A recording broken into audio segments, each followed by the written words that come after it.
Well, welcome to the Meadowlands, everybody, home of the NFC East champions. I know that sounds as good to you as I'm sure it does to the players inside the building who are now practicing to play the Atlanta Falcons in the wild card playoffs Sunday afternoon right back here at the Meadowlands at the stadium behind me, which was absolutely rocking on Sunday when they played the Dallas Cowboys, won the title, and now they've got their first playoff game in 3 years. By the way, they're at home where they haven't won a playoff game since 2000. They also haven't won a playoff game at all since 2007. We all remember what that run was like. First test is the Falcons team that was 10-6, one win more than the Giants. They're going to be a tough we to beat. Maybe one of the most balanced teams that the Giants have played all year long. I think the confidence is high. I think we understand where we're at. I think we understand we're in a position to do something special. And, you can feel it in the locker room. Guys are pumped up. Guys are ready to play, ready to practice. They're ready to, get in that meeting room and understand the opponent. And it's a really good feeling that we have right now. Yeah, I believe with our receiving core that we have in our high-flying offense right now, I feel like, with Eli in charge, we can get the job done. Eli's been doing a great job at leading us thus far this season, so our confidence is in him, and we know we can get the job done.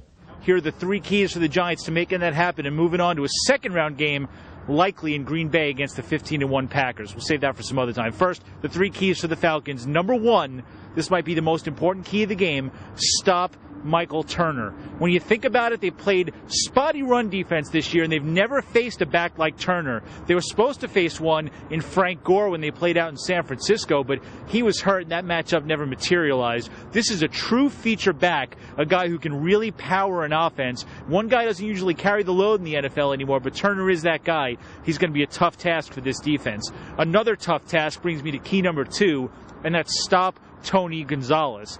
Few people disagree with me on this, but the Giants, I don't think, have been very good at covering the tight ends. I think that some teams, like the Jets, completely avoided their tight end for reasons I can't explain. But Tony Gonzalez is a different animal. He is a future Hall of Famer, and there's going to be a lot of room for him to go across the middle because they also have some outside threats in Roddy White and Julio Jones. So to me, the idea that Jaquan Williams or Michael Boley might have to cover Gonzalez is a matchup the Falcons are going to love and they're probably going to exploit. Matt Ryan likes to get the passes off quickly, and against the Giants' pass rush, he might have to get them off quickly, and Gonzalez is going to be the guy he goes to on those quick outs.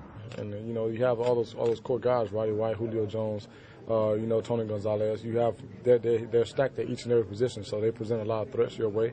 But you have to go out there and play ball. You have to stick with the game plan and go out there and try to be better than them. And number three, normally right here is where I say put the ball in Eli Manning's hands. But I'm going to go the opposite way this time. They're going to have to run the football. The early forecast calls for rain, snow, sleet, wind, real apocalyptic end-of-the-world type of stuff.